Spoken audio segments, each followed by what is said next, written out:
Evening everybody.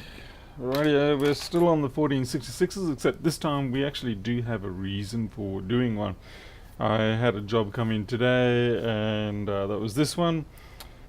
It had corrosion on some parts around the SMC clock and then also on the ISL, and I fixed those bits of corrosion up and it sort of booted, but it went and did the dreaded partial boot that it seems to be something that plagues the 165 boards. So I think anybody who's been doing this for a while with 1466 boards, particularly the 165, will have several of these boards in their collection that we don't know what's causing this. We aren't absolutely sure if it's CPU or if it's some other part that fails, but the symptoms are always the same. So it looks like it powers up, but you'll notice it's only about 400 milliamps or so. And like just when you start to expect it to maybe start blinking, it does that, it goes off, and then you think, oh, but then it comes back like that, and again still only 400 or so milliamp, whereas really these should be doing 600, 650 milliamp. So I don't know what is actually causing this fault, and like I said, it is a signature fault. And one of these days I really want to do like a CPU swap from a known working 165 and see if we're dealing with a CPU fault or whether we're dealing with a board fault. Whatever it is a consistent behavior, so it kind of gives me hope it's not a CPU fault, but then who knows. Anyway, so I've got to find a replacement for this. Fortunately, this is a 1.6 gigahertz 4 gig RAM board, so I do have a couple of others. Yeah, so I'm gonna have a look. This was another one out of my pile. Hopefully it won't explode like last night's 165. It's just not having the best of run with the 165s, which is really sad. And this one's got, it doesn't boot properly either. So I'll have a look and see what's going on.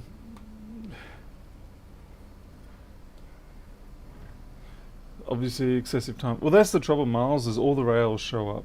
Yeah, that's the disturbing thing. All the rails are there and it just does that. So, okay, we've got SMC corrosion on this. God damn it. Yeah, we'll just take the SMC off this. This is a donor. I'm guessing that's what the fault is. At least we went straight into it. Kind of like I did with my head onto that block of wood. Hey Travis, ITC, yeah, could be. Like I said, I'd really like to get an absolute answer on what it really is. Hey Paul F, yeah, the head's all good these days.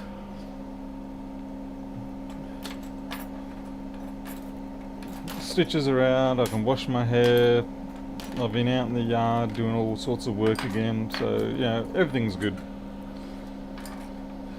Okay, ring in the Grim Reaper and we will knock off this SMC.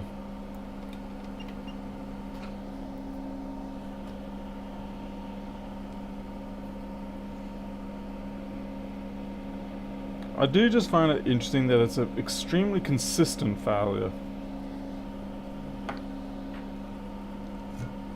Hey Ramesh, welcome. And I think I'll probably got 5 or 6 of them. And it doesn't seem to matter which CPU you have, as in which spec CPU, but it is always the 165s that does it. Changing the BIOS doesn't do anything, changing the SMC doesn't seem to do anything. Yeah, most of us have exhausted a great deal of time in replacing parts in a hope to find it, but thus far no one's had a win that I'm aware of anyway. I could be wrong, there might be someone who does and they're just keeping it for themselves. Selfish so-and-sos. Yeah, Steve, that it was entertaining, but it was disappointing. I'm going to guess that the damage was already done and then when I got the TVS up and running again, it was essentially like the final kick.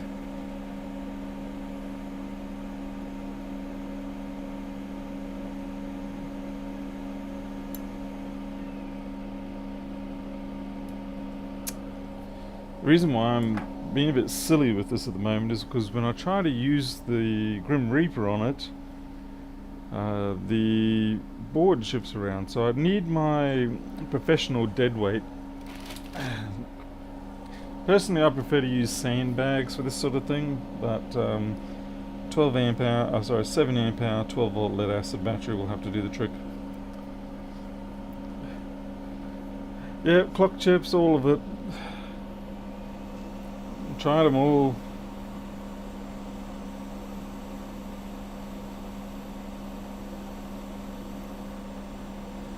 It could end up just being some really silly little chip. It definitely gets to the point where it's looking at the BIOS, I know that much, because if you take the BIOS off, then it does, basically, it just flickers. Yeah, the power flickers on, flickers off, there's no attempt. So it is getting at least into trying to talk to the BIOS.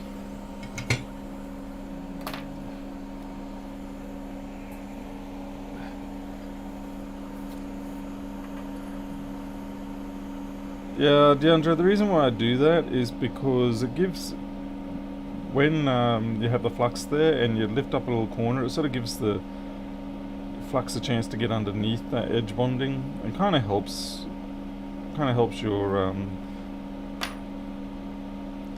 get it off, sort of thing.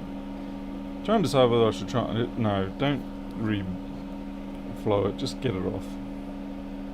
This chip is corroded, so it needs to go.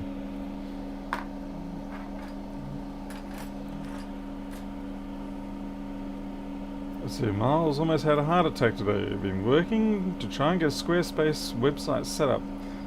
After a week of back and forward, they finally decided to tell me full transparency. My quotes start at 5,500. What's that mean?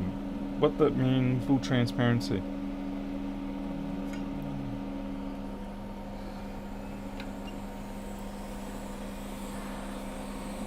I mean, DeAndre, it could just be psychological, but yeah, it's what I do.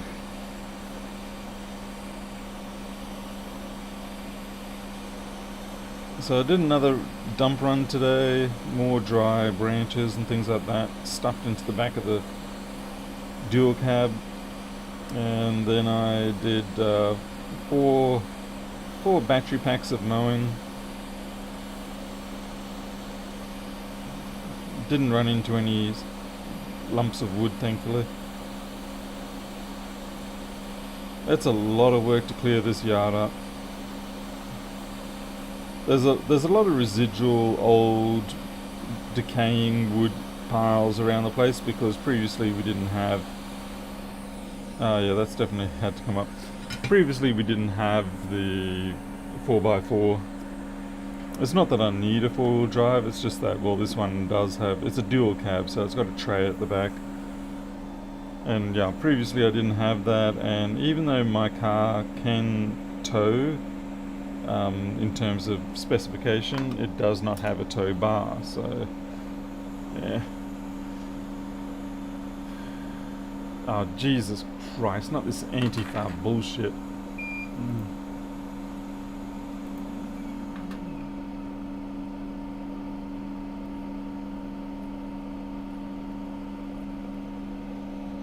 Now, I don't know whether that was a legit person or not, but I seem to recall them on Lewis's AMA channel earlier, and they were nothing but drama. So I could be wrong, but I'm in no mood to find out.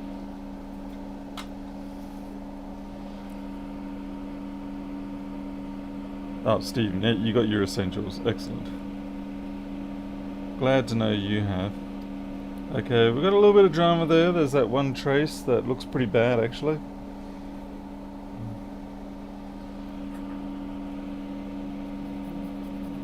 Yeah, that looks a bit nasty. Fortunately, it's only second row in, but it's still nasty. Hey, Chris Stevens? So what the hell's going on here? Gotta be careful knocking this stuff off. Could accidentally rip a trace. But yeah, this one here, that is probably dead and decayed. So this will be fun. And by fun I mean a pain in the backside. Particularly that I do not have my micro pencil. I have ordered a whole new set of gear. So another Hacko station, handle, tips, the works. It was about $800 worth.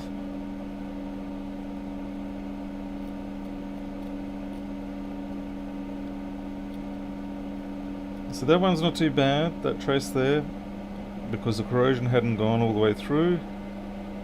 So we can just sort of tin that and it'll be fine.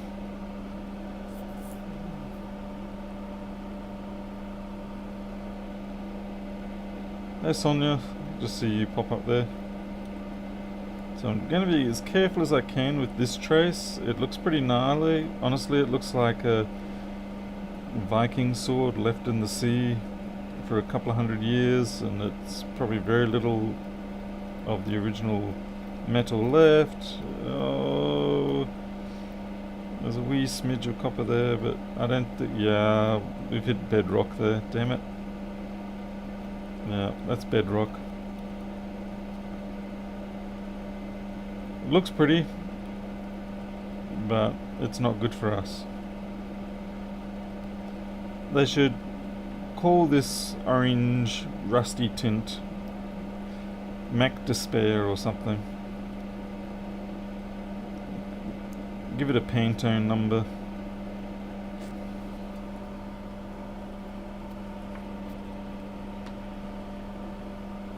When I was looking at 951 last year, Mechatronics, oh yeah, the prices have really come down. I'm not sure why, but they really did come down. I was very surprised myself. So yeah, I was able to get 2 replacement micro pencil tips, the handle, and the station, the actual station you lock it into, and the FX, what do you call it?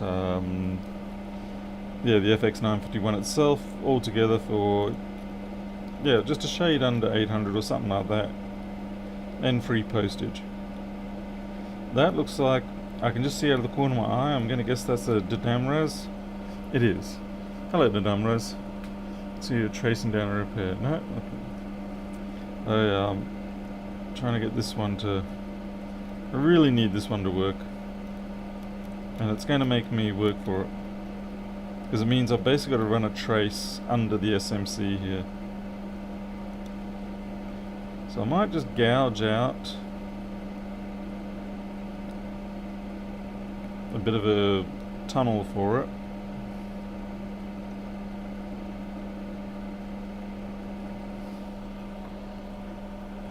A1466.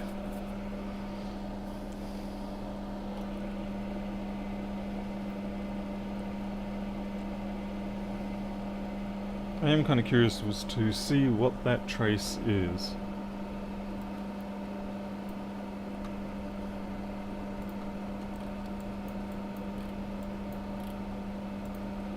So what are we looking at? Third test point up. That's it there. LPC clock 24 megahertz. Ah. Yeah, that's kind of essential. Yeah, just slightly essential. Meh. But should be thankful though that we actually have a test pad over here rather than it being a blind one. But then again, I suppose if it was blind we wouldn't have the problem with the trace rotting out.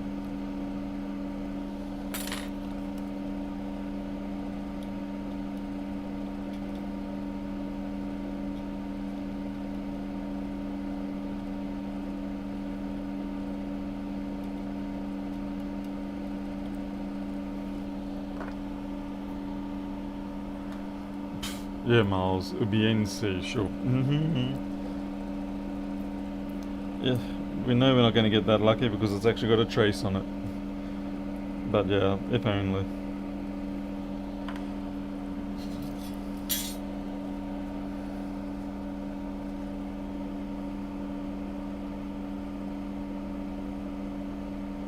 Now I know why Lewis titled his last stream Raw.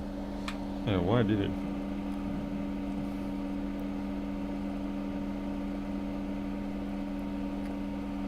I don't know if this wire is going to be sufficiently fine. I may have to resort to M1. Yeah, the stuff that's finer than this. The stuff that you use for fixing up iPhone 6 Plus jobs and iPhone 7 audio jobs. I might be able to get away with that, especially since I tunneled it out. Oh, no one can see. Of course not. There you go. Hey, B-Blood. Welcome, goodbye. Hey, Teresa.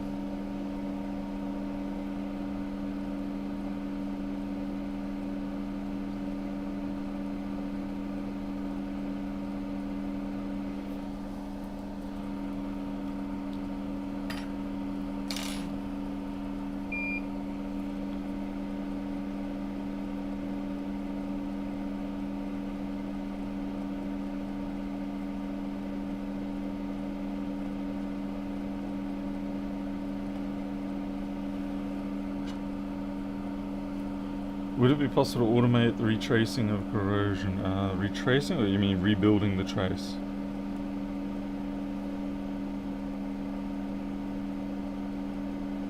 Yeah, that should hold it there. Technically speaking, that's actually all I need. I'm kind of compelled to actually make a mess of it. Like that. Oh yeah, that's perfect. Yep, that's U-brake iFix level.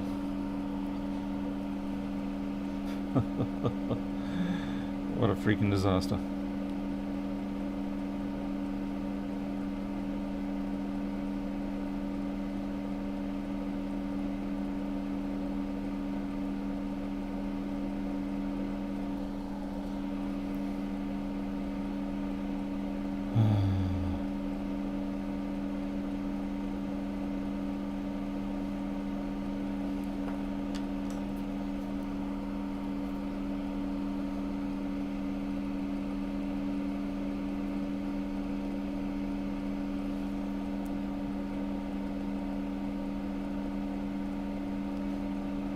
I don't know whether I'm going to need to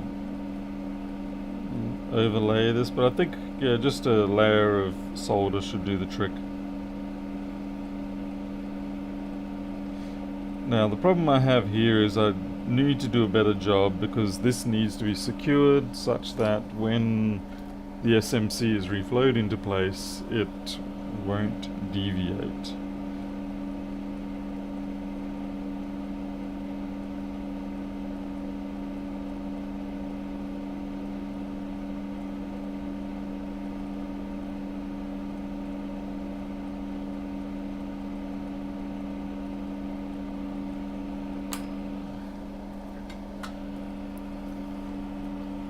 Pionov,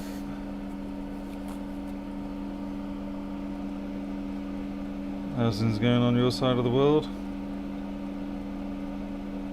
And I just realized I did not clear away. I'm gonna have to leave it now. I failed to clear away the old solder completely, but I've made the mistake, so now I have to just work around that. Normally I like to hot air wick all the domes out, so you just simply got the pads and nothing else, and no solder. But we forfeited that option. I will be removing this colossus lump of solder just now, but first I want to actually tack down the trace.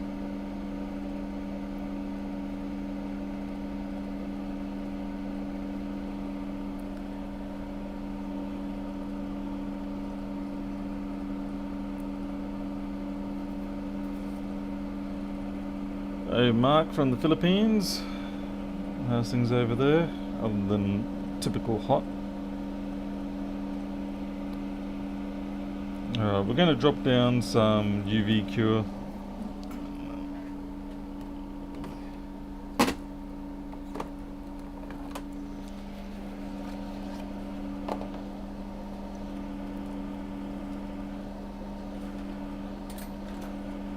Look at that, everybody telling me what I'm already about to do.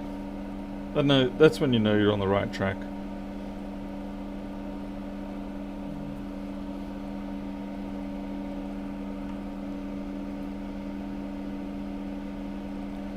So instead of trying to be all delicate about it, you just sort of do a bit of a broad coverage and then you scratch it back. Probably not that broad a coverage, but anyway.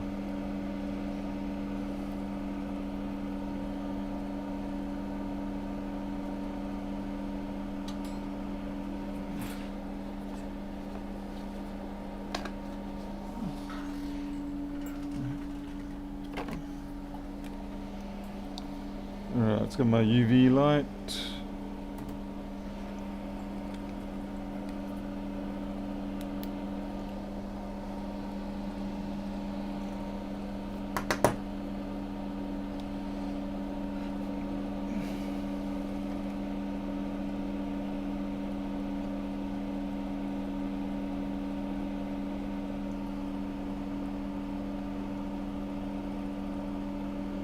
La la la la la la la la. Hey Commutix. I hope your year is already starting out good. Mark, I actually don't know. On a 1534 though, honestly, with 1534s, I presume you're just getting the data off them and getting rid of them because the CPU or the SSD controller fails. Repairing them to give back to customers as working machines is always going to end badly.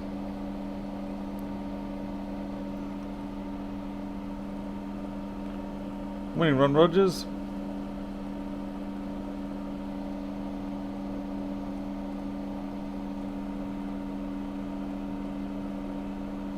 Won't work, wrong colour. Oh no, I'm ruined. Green was too common. Black was sort of pointless. You can't see it when you want to. White was a bit gaudy. Red was a little bit too glarish. So I settled on blue.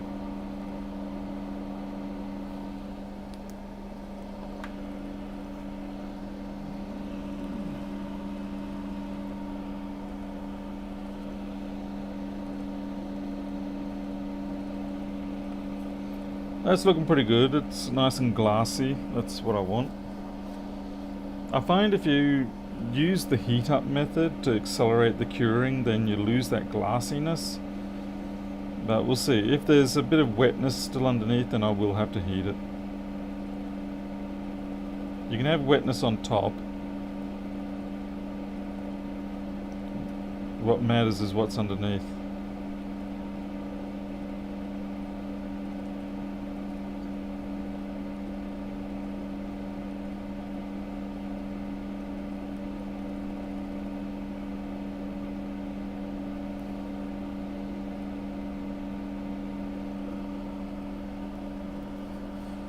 Being told not to get anything other than green. Okay.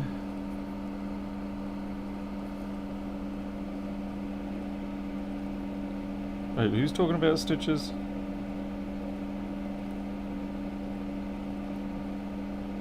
I find the blue cures as well as the green, as good as, I should say.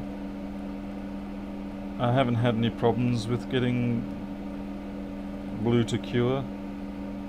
Certainly no more than I ever had with the green anyway.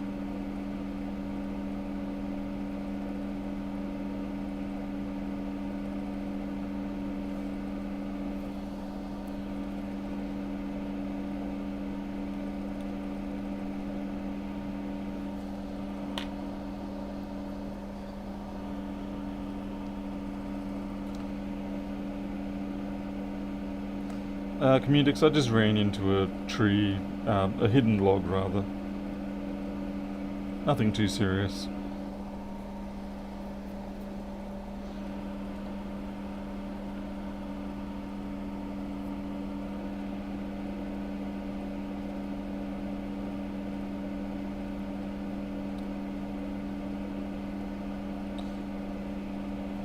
It's interesting that the wire has actually exposed itself even though I didn't scratch over that area.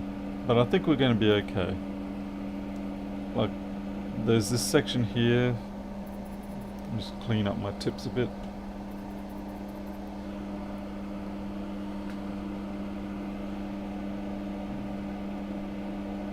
Yeah, there's a little bit of exposure there, and then just here, but like I said, I'm not worried about that. I do need to absorb the excess off that. And once again, I've got people trying to outpace me here.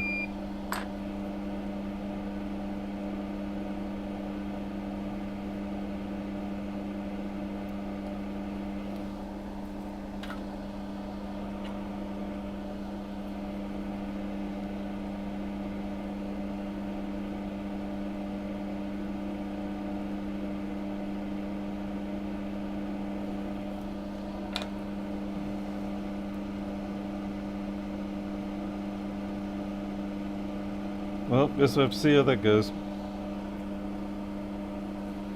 That's right, Rodrigo. Should always keep your tip clean.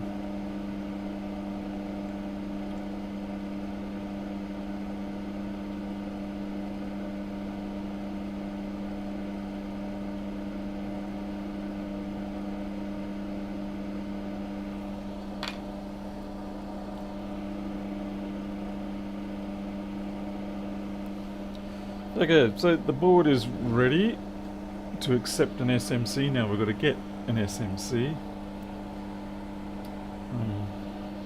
Now I don't know whether I should risk taking an SMC because this one here, these both have the same failure. These both are the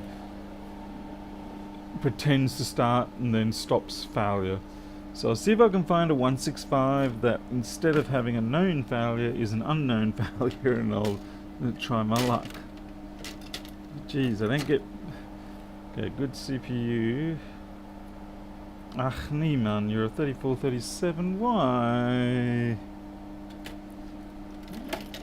I'm not sure if I should risk the exploded PCH CPU one. I'm sort of... I don't anticipate the SMC to be problematic, but yeah. Okay, no, not you. At one point I kept my boards that had SMCs on them separate, and then I got lazy.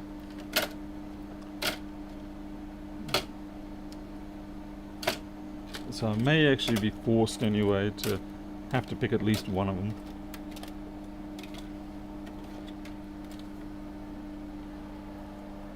No. 3437 has the SMC, damn it.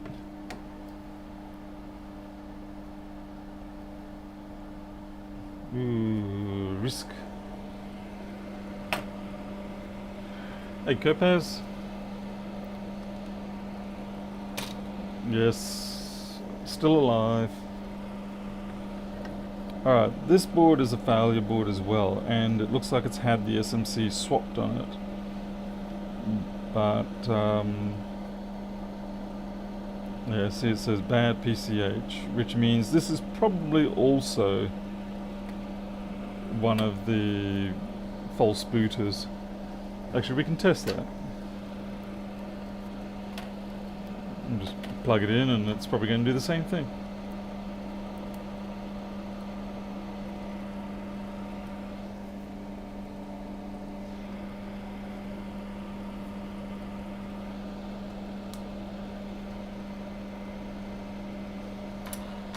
Oh, this one... Nope.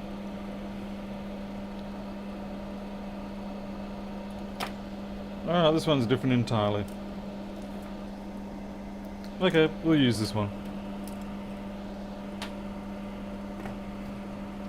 A1466 at the PM Sleep S4 is dealt, is it PCH? No, not always. There is, if you have flex board view and you load up the 165 or 3437 board view and the open board data, there is a guide in there for the rails to check to see if you can find out what's causing the loss of PM Sleep S4L.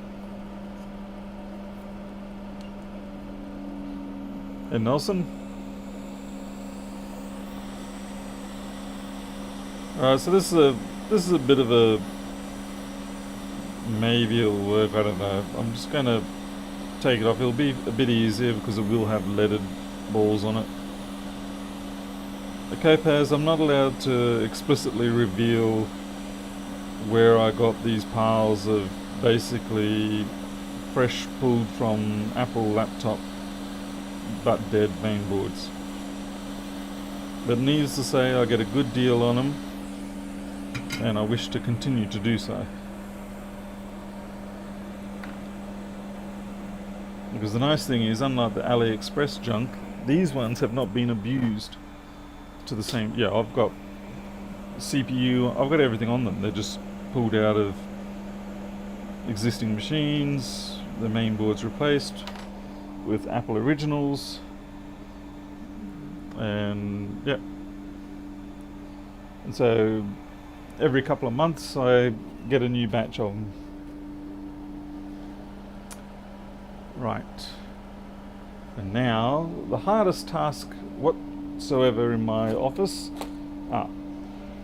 is find my tools. Yeah, the AliExpress things are just a freaking tragedy at the best of times. But you're sort of not left with a lot of choices either. It wasn't too bad maybe 4 or 5 years ago when I got started, but since then the quality is certainly, yeah, it's like they're digging them back up out of a container that fell over the edge of a ship or something.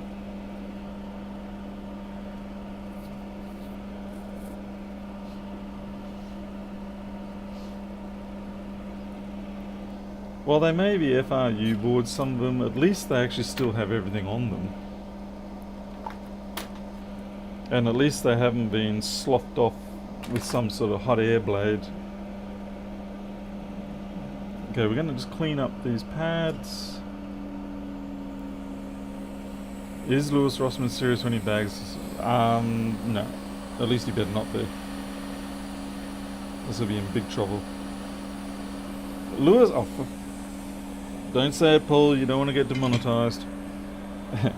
Lewis makes a lot of noise, and then when I offer him a solution for his incompatibility with my software, he refuses to update. So basically, he's just being a big crybaby. But hey, New York.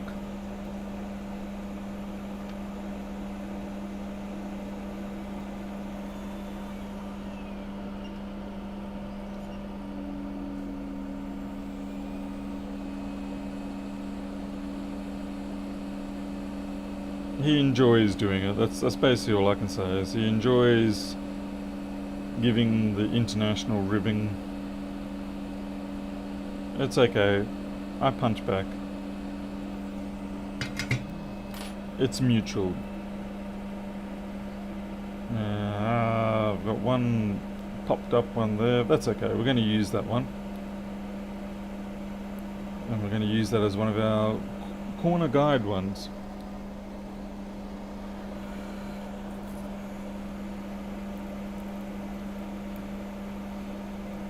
Comutix. Lewis wishes that too, but he just can't admit to it. Much like he wishes he could use a MacBook, but he's sold himself as the spokesperson against such things, so perpetually he will be denied the pleasure. That's probably why he's with Erica, so that when she's asleep, he can sneak a quick bit of usage of the MacBook.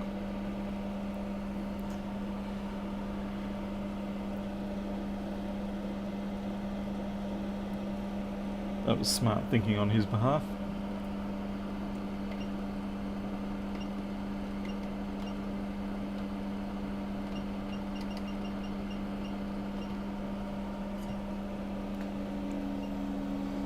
Alright, so what we do here, for those who haven't seen this before, we put on 2 solder balls manually at opposing corners, and they are our guides through the mines of Mordor.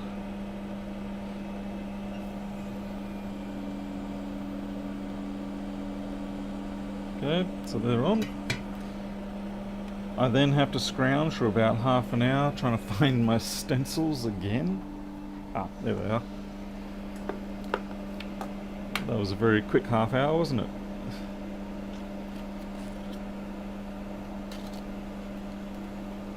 But I've still got to find the correct stencil within the pile of stencils. Somewhere. What have I got here? No. I've got a CD3215 stencil, but where the hell would my normal stencil be?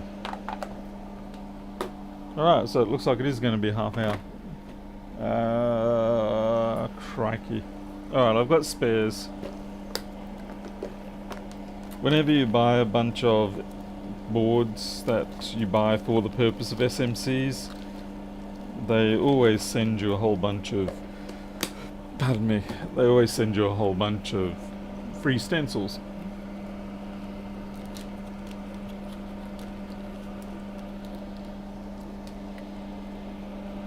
So there we go, one perfect, fresh stencil. Yeah, we got the orientation right. Pop it down, so that's locked in nicely. A little bit of junk there.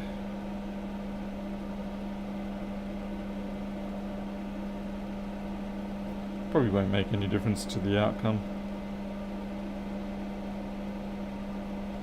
Okay, so we pop the stencil down, and as you can see, well, we don't have to hold it into place with stupid things like tape. Let's see, and then we have to get our little cocaine vial of balls.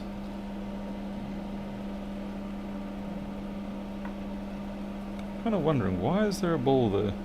Right there. Where did that come from? They must have just spontaneously jumped onto the stencil. That's hilarious.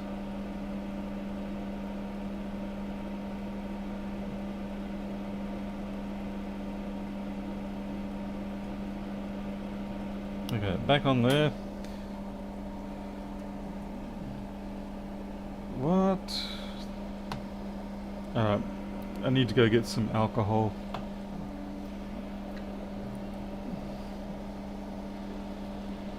It seems I've run out of my usual, so it won't be a second.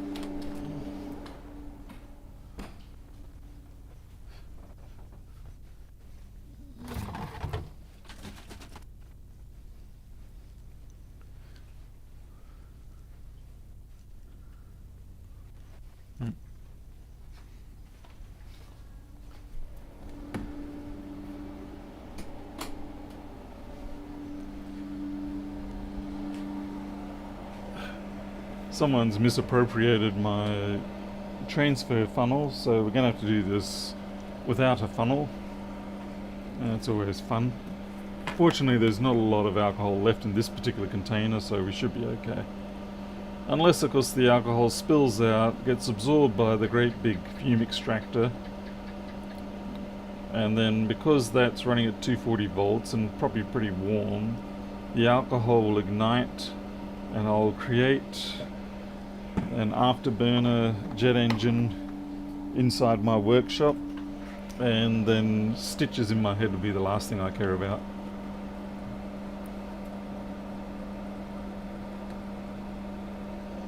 Alright, that's better.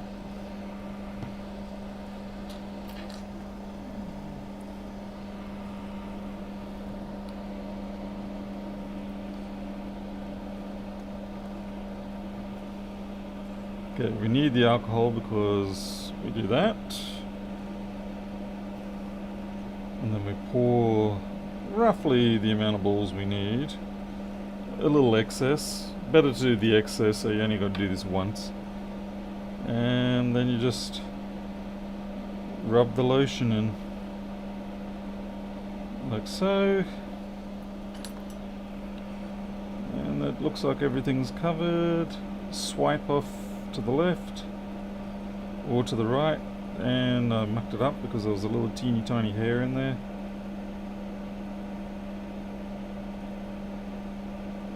I feel like that came from somewhere. Or maybe it was just my glove.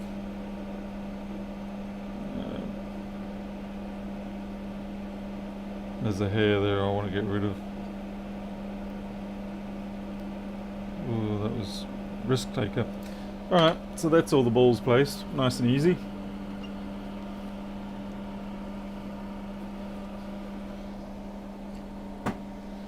And this is still the part where I am not yet... The hot air station and myself don't yet have an agreement in place. We just can't seem to come together in a holy matrimony as to when exactly I should apply the flux. See, normally with the quick, when the balls started to turn into, like, develop a matte tone, which they're just doing on the left hand now, that was the key for me to go, okay, time to put the flux on. But with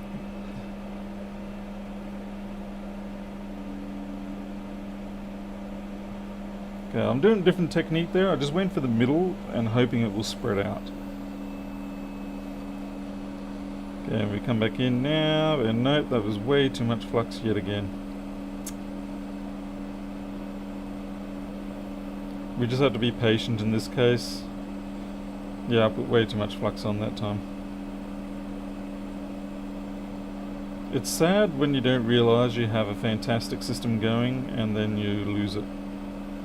Okay, I'm going to have to back up. You two do not get to stick together.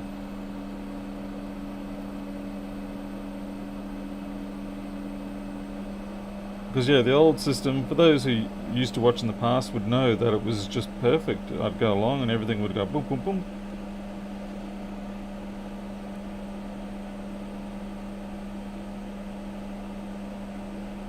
There's definitely too much flux there. I think I just held on for too long when I was putting it in the middle.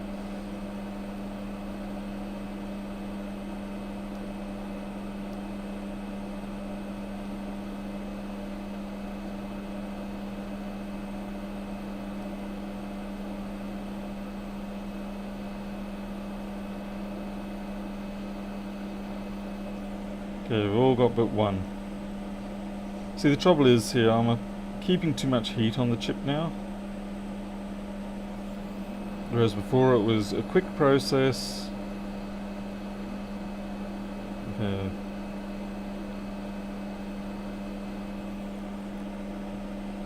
But this is just a disaster.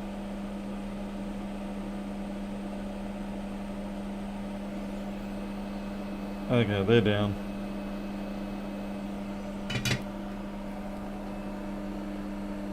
Turn the actor into hurricane setting? Oh hell no.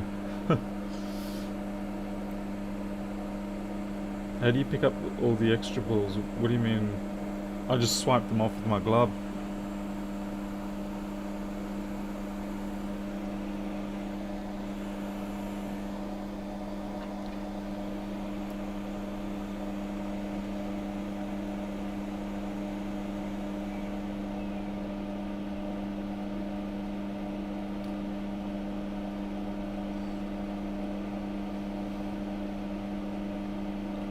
That looks pretty good.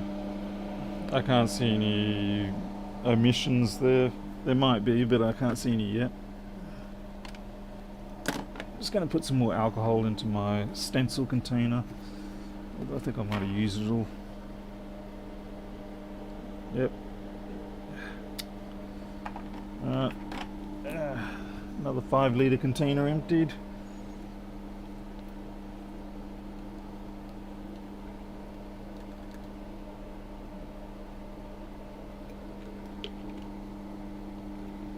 Fortunately, I've got a couple more.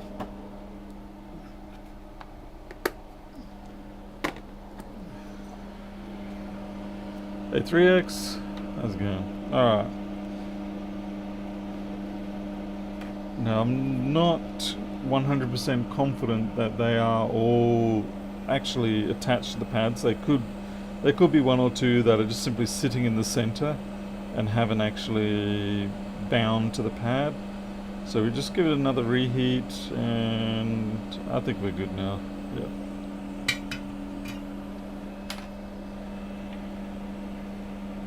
Smidge of flux.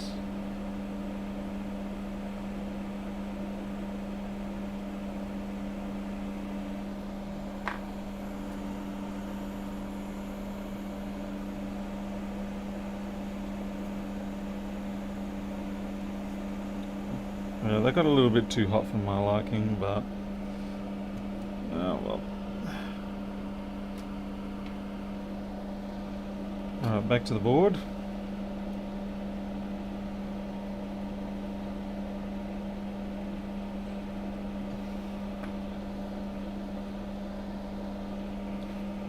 And we don't need a lot of flux on these boards. That's more than needful. In fact, that's probably too much. The reason being is because I've already fluxed up the chip. And look, there's a ball there that has not fully sat down, but it will in the process of installing it. And we'll just heat this up a bit.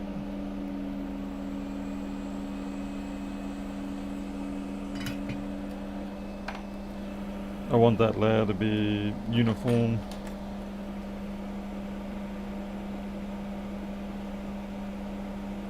Very gentle over that.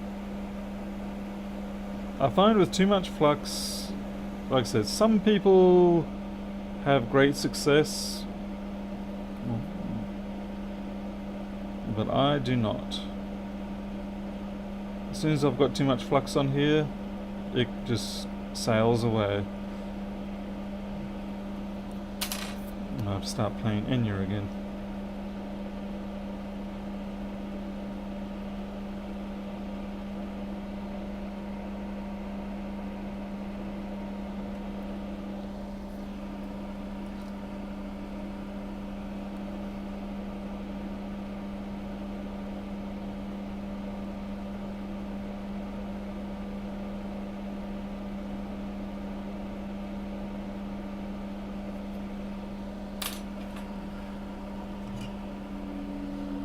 Michael Tritz. Let's see how we go. I'm going to try this a little bit slowly. Mind you, I'm only at 360 and 40, so I'm going to have to go a little bit higher than 360 and 40. We're down to 430 and 65. Air is the big culprit.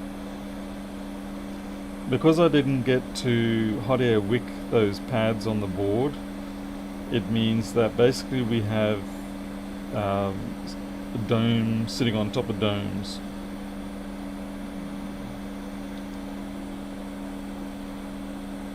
So it's a little bit precarious and it will skip away.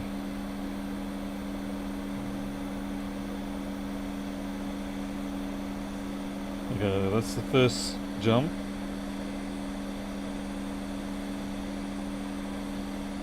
And that's the second one. There should be one more. Okay, yep, there we go.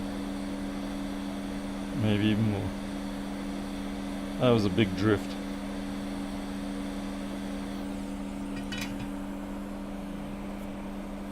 Lift the chip before you heat it. What do you mean by that?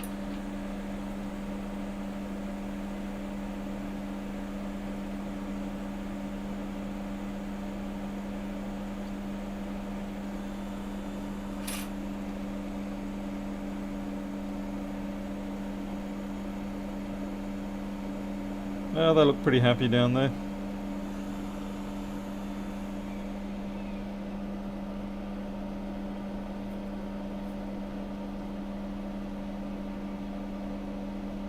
It's out of focus, but it's looking pretty good.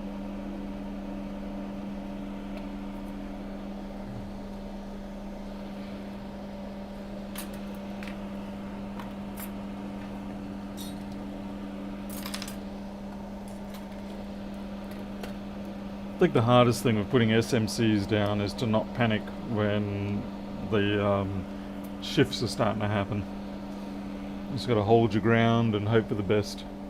Alright, so I'm going to do things a bit, hopefully we will not get a PCH explosion tonight.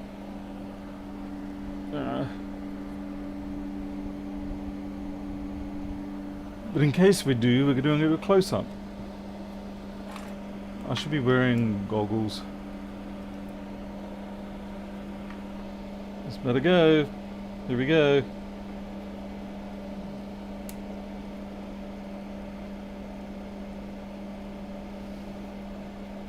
No explosion. 5:30. That's pretty good. We want a green light. Come on.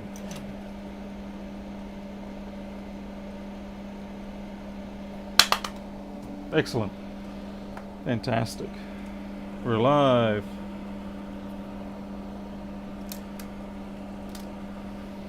Tony, the extra drift is probably because of inconsistent melting. And that's the other problem is of when you leave solder on the pads on the board, is that you've got the melting process on the board, you've got the melting process on the chip. It's already bad enough trying to make a instant reflow of all the balls consistently, I should say, on the chip itself, and then you've got the board playing in, and of course the misalignment. Alrighty. Well, that's good. Excellent. Okay, well, the next drama I've got to deal with is I have to change the BIOS on this. I have to reprogram this for a different serial number. So, probably something I should have done before the SMC in terms of avoiding reheating the SMC at all.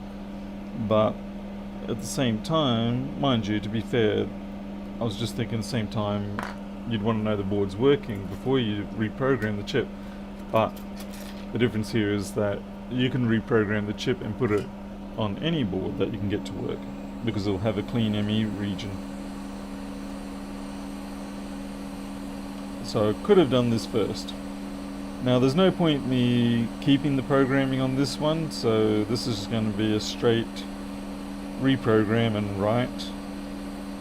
I'm not going to do any backup or anything of it.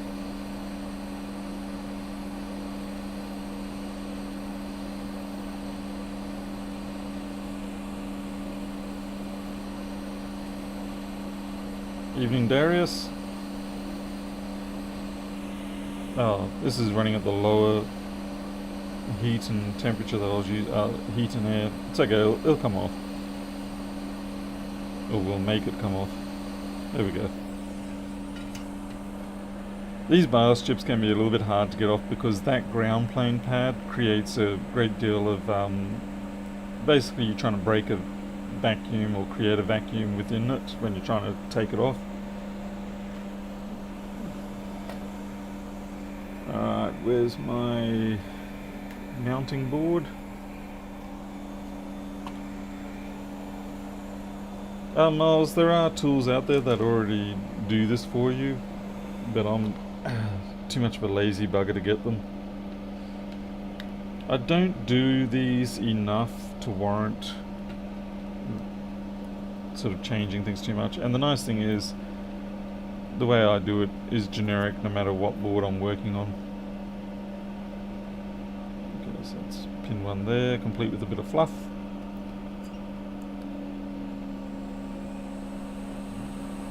Harold produces the Medusa programmer that does this without having to mess around like I do. Harold being the one that also creates the chipmunk. So I'm being slightly of disservice to him by not utilising that tool, so I apologise, Harold.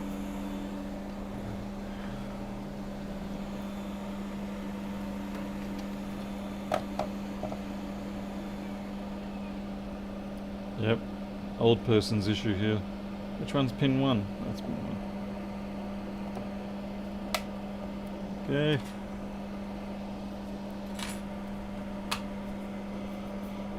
Oh, Gavin, I wish my talent was unlimited, but it's certainly not.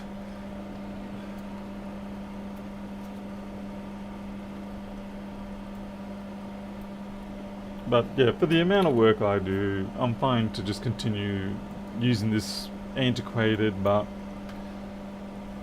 working process. Okay, schematics. Let's see.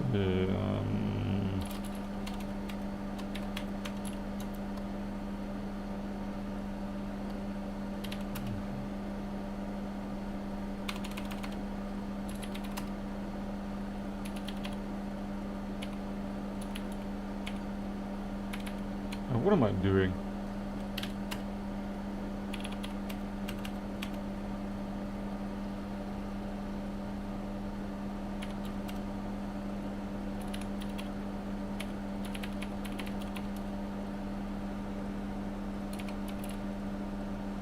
You know what, I'm just going to call this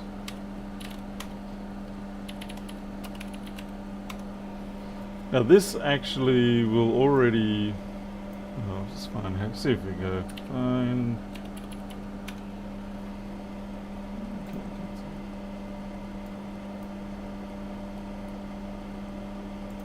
Okay, now I've got to find out what the serial number is I need. Unfortunately, I've got it printed. DeAndre, look, Harold's given me a huge amount of things, and yeah, I think that I don't use the Medusa enough to actually make it worth Harold sending it to me. I mean, he sent me the MagSafe tester as well, which is really awesome, but again, I feel like I'm kind of letting him down by not using it that much. I do use it every time a customer brings their stuff in. Okay, 6, 2, E4G.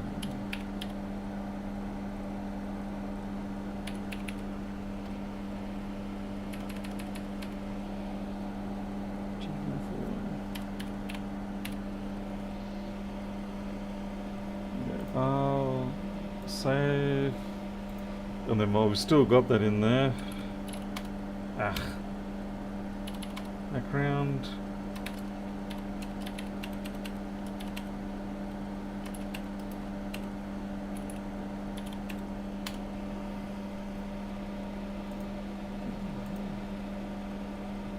We fix up the. Okay, it's the store. So we need this bit of info here. Shift that off to the side. Bring that to the front.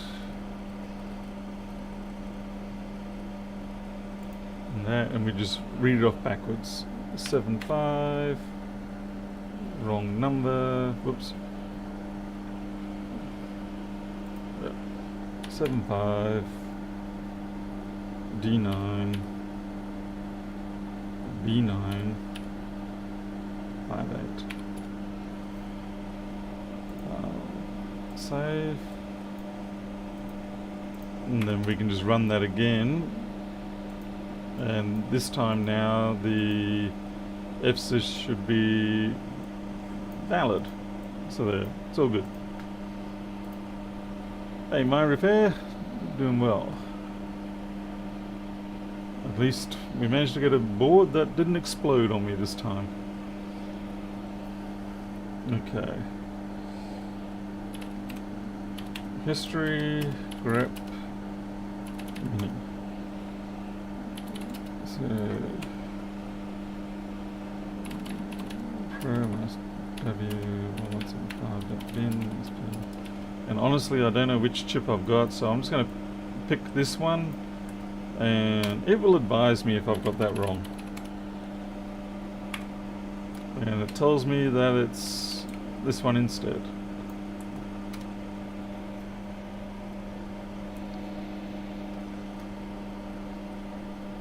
Patrick Miller from New York City.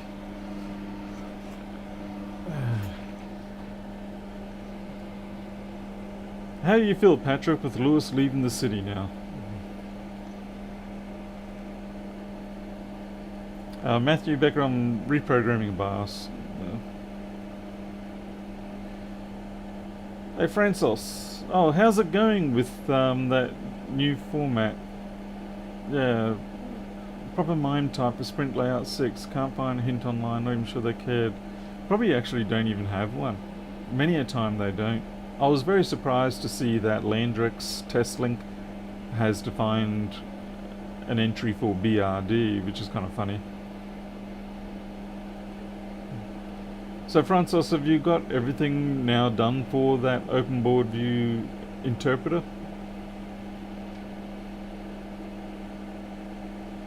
Nelson, I love the terminal. Uh, terminal is where I'm very comfortable. Particularly because you can log in from anywhere in the world and do what you've got to do, and quickly.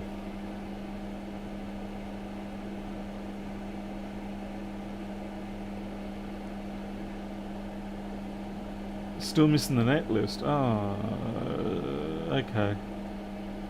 That's a shame. Wasn't there someone on Twitter that sort of inferred that it was their format?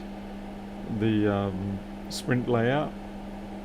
I wasn't quite sure what they meant, but it was almost like this, when they said thank you for choosing sprint layout.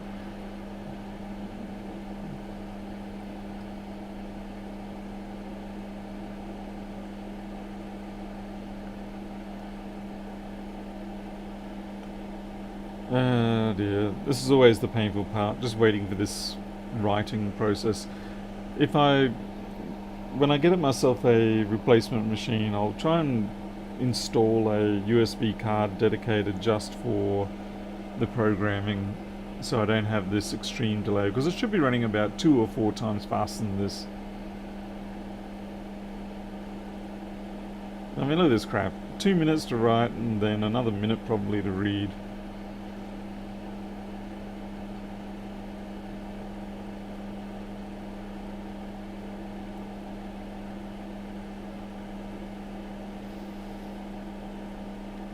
Francis, I'm trying to think, are you even able to see the net list data in there? The hardest part, need to index all the stuff while reading them and match with the table at the end of the tile. We do that with a few other formats. Got sidetracked. Oh, well, that's fair enough. I do that all the time. I still haven't finished TiVo View, and someone has sent me some good information on TiVo View, but I just haven't had a chance to actually put it together. GWiz Basic, yeah, good old GWiz Basic. I did try to produce commercial applications in that when I was about 15 years old, and at that point I quickly realised I need to move on to something a little more professional, which at the time Turbo Pascal 4 was pretty good. And I really did enjoy the Turbo Vision text terminal interface. It was a nice windowing structure system. Alright, so that's all good. Now I know in Unix there is the N-cursors system, but I gotta admit I never quite warmed to N-cursors like I did with Turbo Vision. It was just some subtle difference. It's a bit like if you really like Diablo 2, the original, and then everyone says to you, oh, you should play Torchlight 2. Torchlight is just like Diablo, and mechanically it does seem that way, but there's subtleties missing from Torchlight 2. They've got a lot of other nicer stuff, better graphics, all that sort of stuff, but there's subtlety missing things in Torchlight that are just, I don't know, it just feels very sterile compared to Diablo. Like when competing against the bosses with Torchlight, I just sort of felt like, I've just got to get to some particular skill level and there'll be no problem beating. I just sit there and just plug away. Whereas with Diablo, it's sort of like a case of I have no idea whether I'm going to survive this encounter or not. And it's not because it was specifically harder, but it just felt like there was, I don't know, something more dynamic in Diablo.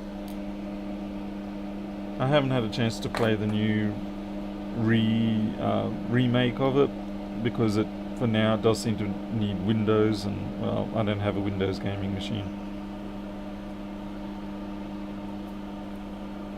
Very few games play like Diablo. Well, I've certainly found that. I guess that's yeah. I guess that's why we're all hankering for Diablo to be remade like they did. It was just something about that game. It was like the perfect blend, at least for me.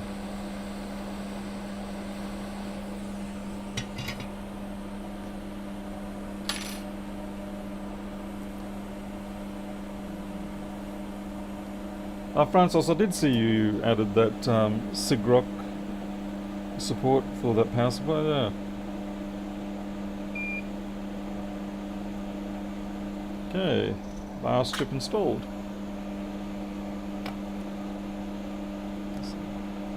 Got a bit of a train wreck in general, but hopefully we have a working board here.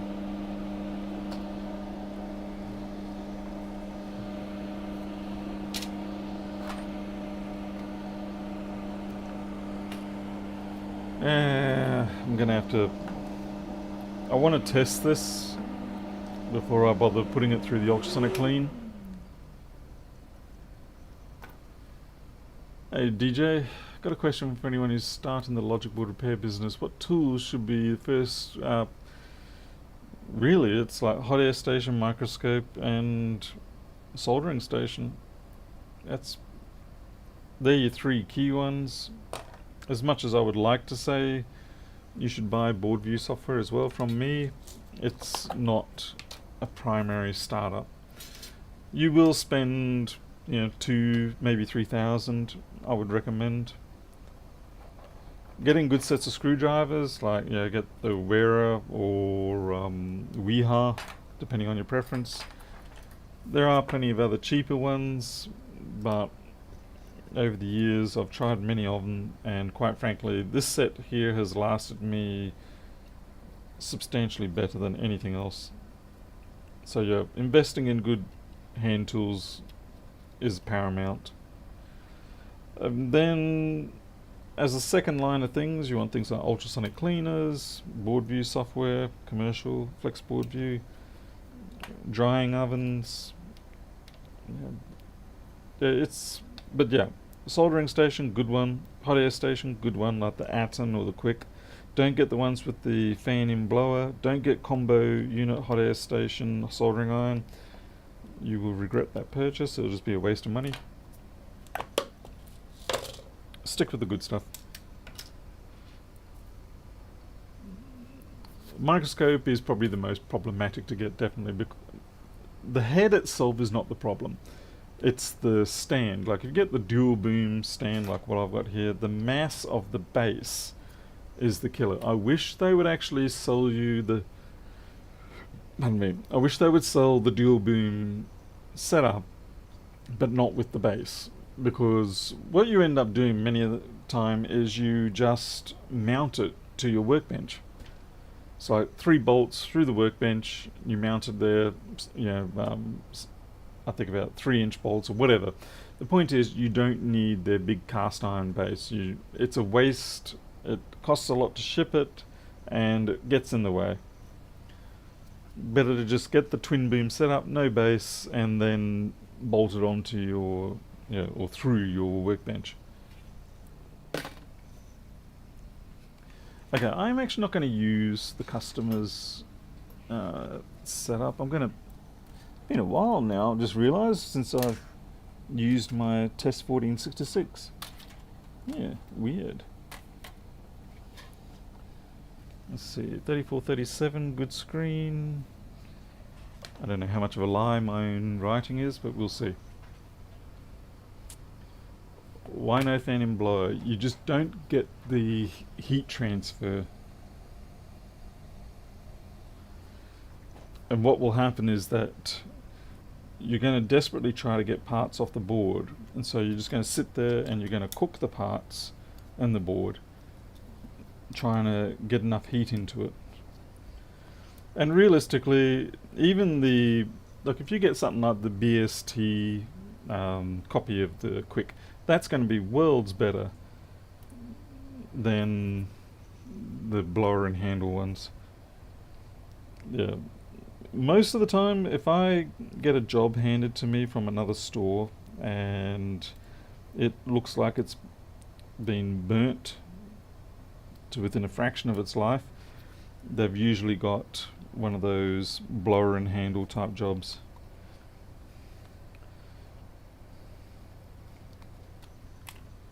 Just need to put a fan in this.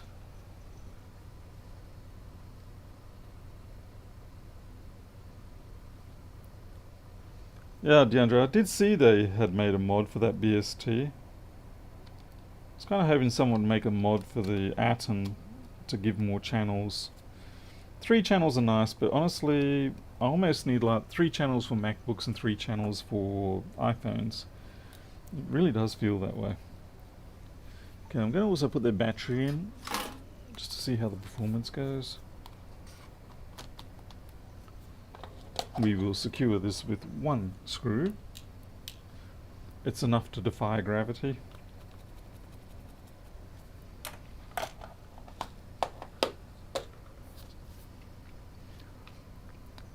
Yeah, Chris Stephen, Quick 861, Atom 862, or the BST, whatever it is, someone can drop the proper number for that one. Those ones, they're all fine, because yeah, the pump is in the main housing, is in the big box. You get a lot more heat. Just overall, a far better experience. You'll get superior results without burning the living daylights out of your customers' jobs. Okay. Battery in. Now obviously this is going to be using my personal macOS boot stick, which means I'm going to have to hold the Option key down.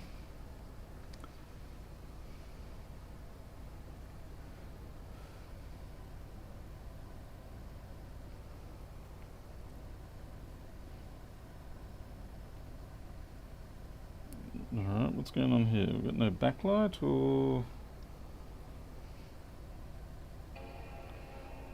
Oh, that took a while. Might have been because it was clean ME, I'm not sure.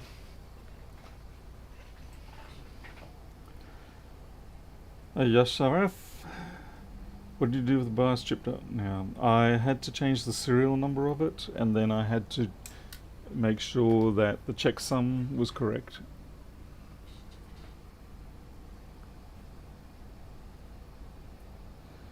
BST863. Oh, that's why I don't like it. Yeah, because it's got the touchscreen interface. I'm not a fan of touchscreen interfaces.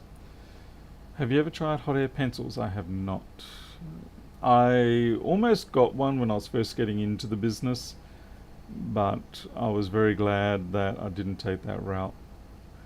My first hot air station was some Yuiho thingamajig, but it was still a pump in box system. It wasn't in the handle one, and that was good for iPhones and some light MacBook work. It could just get the SMC off a MacBook. We do have some performance issue here, and I'm not sure whether this is a bad ME region or something else. It could be a sensor fault. We'll have to wait and see.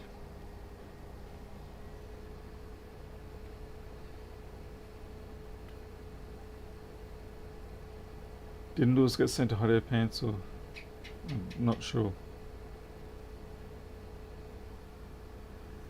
The way it's just stalling there gives me pause for thought.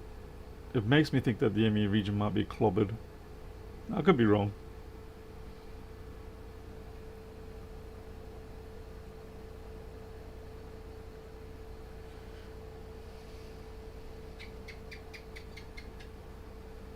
Hey Warren.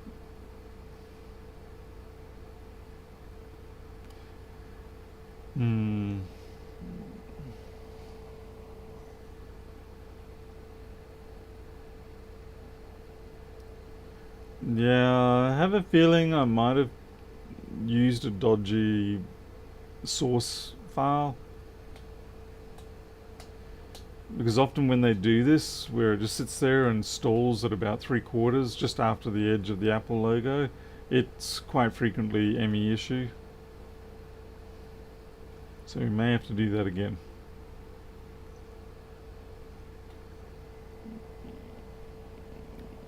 Because this is not even sensor slow, this is I've stalled and all hell broken loose.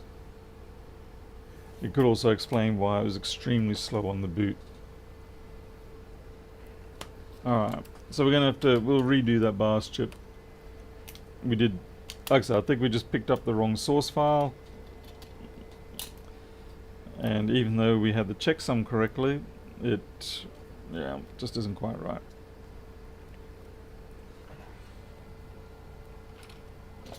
Because if it's not a clean region, then it's, yeah, it's not going to work.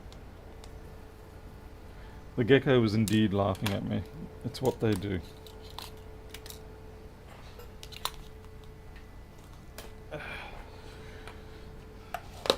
Sometimes I wonder if they're just reincarnated old man Muppet pair up in the... If you ever seen the Muppets? Yeah, and you got those two old men up in the top viewing platform. That's what I think of. Alright, well, we'll just have to do that again. It's annoying, but it's not the worst. But yeah, I've seen that behavior before, and I could be wrong. You know, I probably should have tested this board after the SMC, make sure it booted at the correct speed and all that before I went along and changed this. And of course, naturally, I didn't bother to keep the original one. Oh well.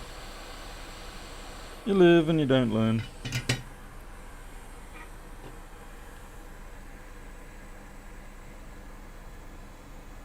It's what I do.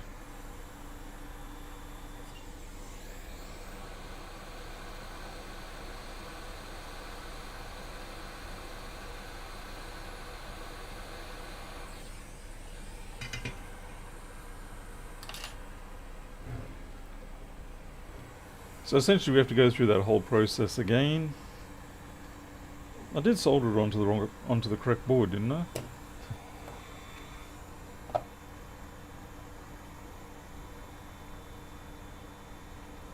Ow, it's slightly warm.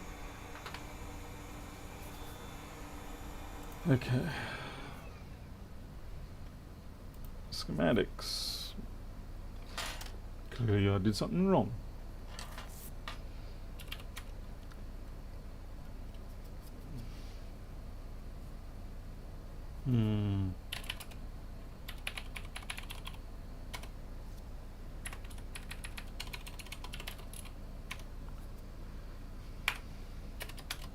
Shite.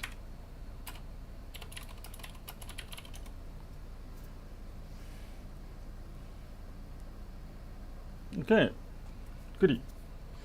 So I should have taken it from the clean section instead of someone else's. Okay, clean, 820. And hopefully this one will actually have the APFS information in it, since it is a 2017 one.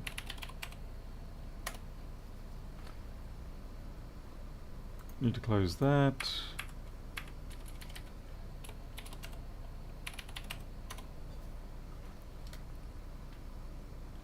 Hindsight logic, yeah. Hindsight's always annoying.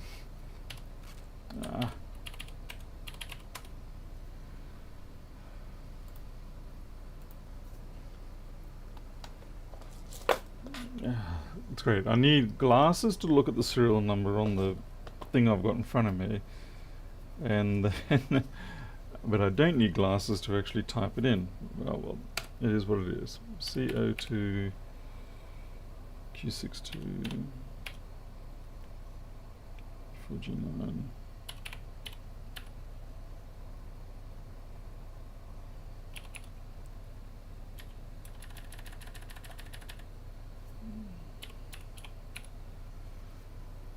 Okay, so that's the first part of the process. and then we sort out what the checksum should be. Oops, too far. Okay, yeah, something different here. See, this checksum is different to the checksum that we had previously. The other one was something like D9, B9, whereas this one is like C5. Anyway, it's different.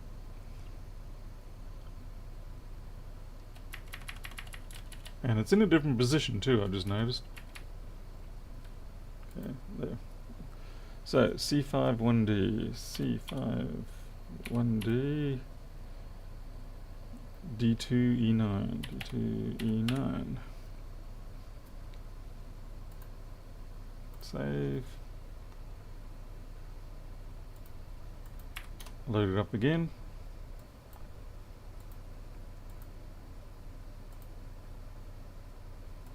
And it's valid. Okay, let's hope it works this time. And now we write.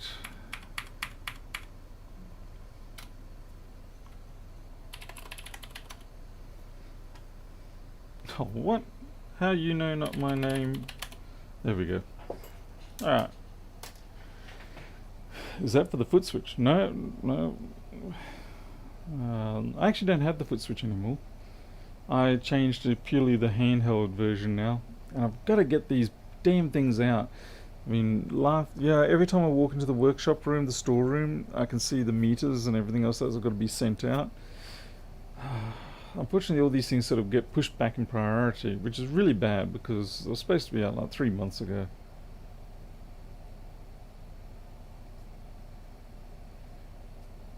Let's see. Yash Saraf. I've used Medusa 3 before. In my opinion, once you have the numbers all memorized for the commands, it's a lot faster. I probably would. If I was doing this a couple of times a day, I'd certainly look at getting one. But I'd do maybe a couple of months at this sort of at the rate I go.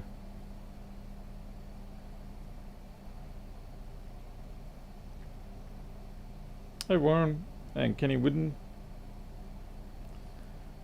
Come on, speed up that writing. I don't know what it is in the USB subsystem for Linux that makes it run so damn slow.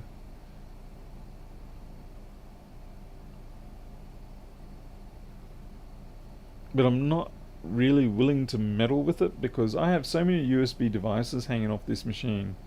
I've even had to have like additional cards installed to support them, that working at all takes priority over working quickly.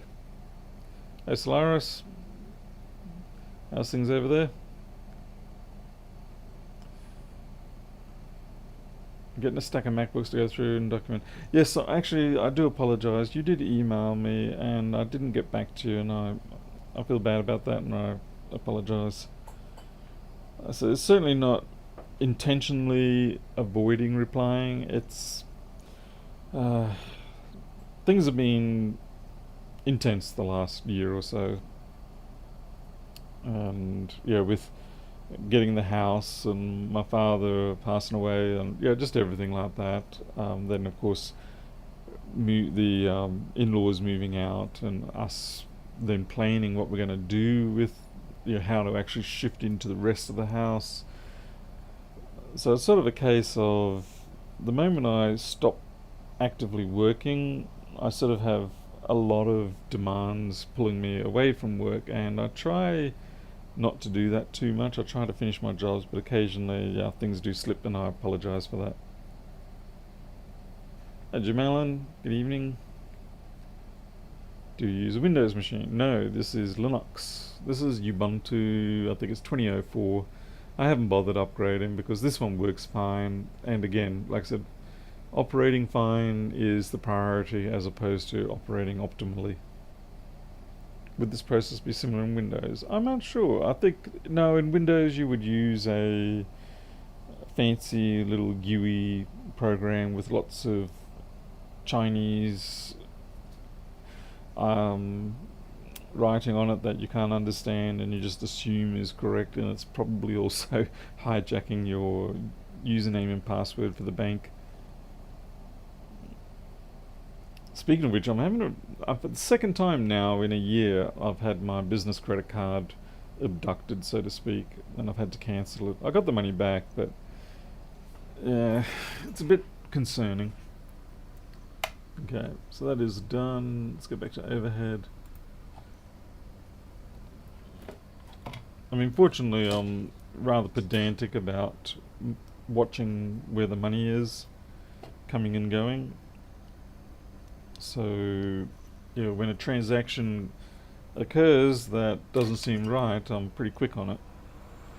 Like, I think the last one, the transaction was they only posted it like 30 minutes prior to me detecting it, and that was stuck in pending for several days still. But what gets me is I'm kind of curious how a business in Australia, or anywhere for that matter, managed to register a name with the merchant services that was essentially the same as the tax department, because they have ATO Sydney. And so it's not something you'd normally expect. You'd normally expect banks to have at least some minor level of verifications. So I can only imagine that it's perhaps an inside job.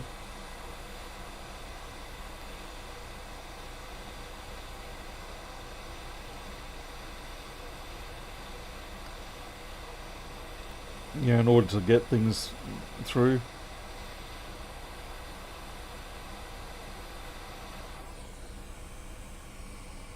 Either way, I got the money back, so I'm happy. Did I pay it? Nope, don't do that.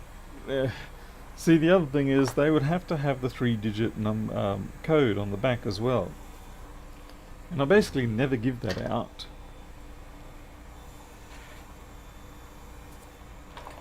Anyway, so I've got now a separate card for any transactions that I do on the internet. Hopefully that will at least won't leave me crippled in future. Like right now I haven't been able to, I've been using Elita's card. The sad thing is I'm the one that has to put the money in there. That's it. I would prefer it actually if I could do everything through PayPal. Yeah, I know people don't like PayPal, rah rah rah. Hear the comments now going, "Ree, PayPal." Anyway, I actually don't have a huge problem with PayPal as such, and that in spite of the fact that I think I've had 7 or 8 dispute claims put against me, but in my favour, they've all gone in my favour after I've disputed the dispute, and I've even managed to multiple appeals at times. Just got to know how to work their system, and I win them because I'm pretty sort of like I said, I'm pedantic about certain things when it comes to money. Anyway, so yeah, I prefer to have it all work through PayPal, and that way when a transaction occurs I get a really good description of what's happening with the money in PayPal, as opposed to when it just goes straight through the credit card, all you get is like some arbitrary name, and that's it. You don't get a lot of details. Whereas PayPal really fleshes it out. Hey Jose Arizola. And Crocodile 2006. Interesting. Why 2006? Oh, there's flux all over that. Oh well. Lubricates it.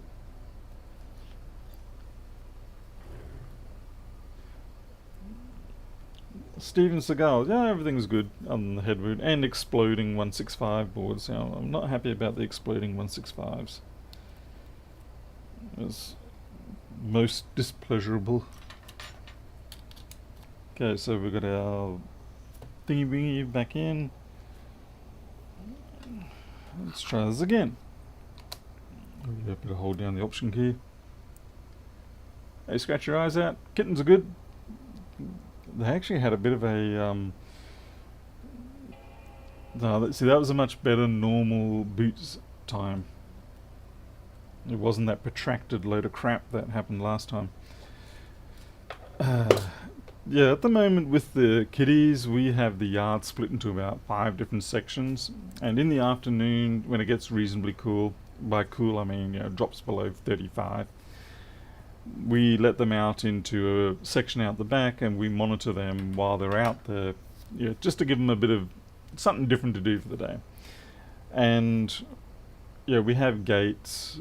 See how much quicker that was? So yeah, that was just a bad image that I started from. And so this is much faster now, all because of the BIOS. Anyway, we have these little portals that we cut out in the gate, and we can shut them or open them depending on what we're allowing the fur kids to gain access to. And so when we let them out the back, it's a bit of a process because the wildling foster cats are out there at the moment, and we sort of remove them to let ours go in, and we shut various gates. Anyway, tonight we had dinner and whatever, and I was like, I haven't seen ours for a little bit, so I go and walked around the normal area that they get to stay in, our normal everyday 24/7 type area, and I could not find a single one of the little bastards. And I was like, what is going on? And then I realized that I hadn't shut one of the portals, and so what had happened is they realized that the portal wasn't shut and they went straight back out, which is a little bit scary because the wildlings still have access to the outside world. There's an additional portal further up on the very far end of the property that they can gain access to. And there's also the ability for them to climb up the fence from the backside and get out as well. So of course, we've got multiple fur kids missing from our property area, the containment area, and yep, sure enough, they had snuck out through the open portal. Fortunately, because it's such a novelty for them to be out there, they were more interested in staying in that area, sniffing around, rather than bolting completely to the outside world. So it's a bit of a risky thing, but fortunately it all ended well.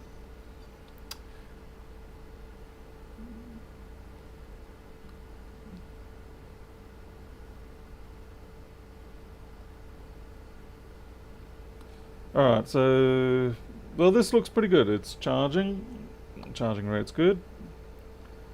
Can't think of what else we need. Oh, that's right, we need to check the serial number. We got this Mac, and yeah, G941. Okay, yep, that's good. At least I'm pretty sure.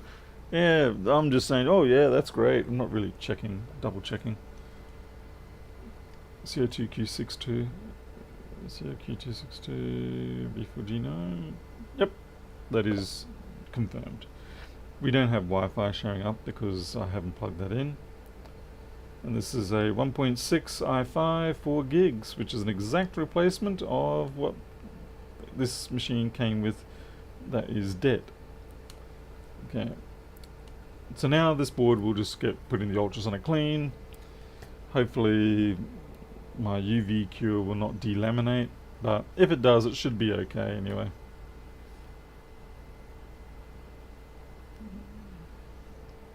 Okay, that's it. So we had a success when we really needed it. That's nice.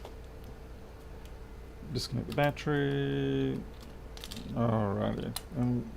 Looks like the ultrasonic's up to temperature. Alright, I'm actually going to cut it at this point. It's almost midnight, which is actually surprisingly later than I anticipated. But it turned out the stream wasn't too bad. We got an SMC replacement, which everybody loves, and we got 2 shots at doing the BIOS properly, and we actually ended up with a successful machine. So I'm pleased. I hope you're pleased. If I'm pleased, you need to be pleased so that I can be pleased. Alrighty. So yeah, I'm gonna call it for tonight. Put this in the wash while everybody else is done, and then I'm probably going to go back and watch some pointless YouTube videos or something. I don't know. Okay, well, thank you very much for being here, and as always, you know, if you want to leave a comment, you can. Though the Dean live streams, people generally don't. If you didn't like it, well, tough. Leave me a comment. Try to be smart about what you write, and let me know. Like the video. Let YouTube know that this wasn't too bad. In fact, this live stream actually wasn't too bad. Maybe I should edit it down into an edited video. And of course, if you aren't subscribed, it's always good if you can subscribe, and then that way you'll get to know when I'm doing this next. To be fair, most nights I probably am doing a stream around about an hour, 2 hours long. It just depends on what comes in during the day. I'm out of here. You all take care, and I'll see you all next time. Catch you later.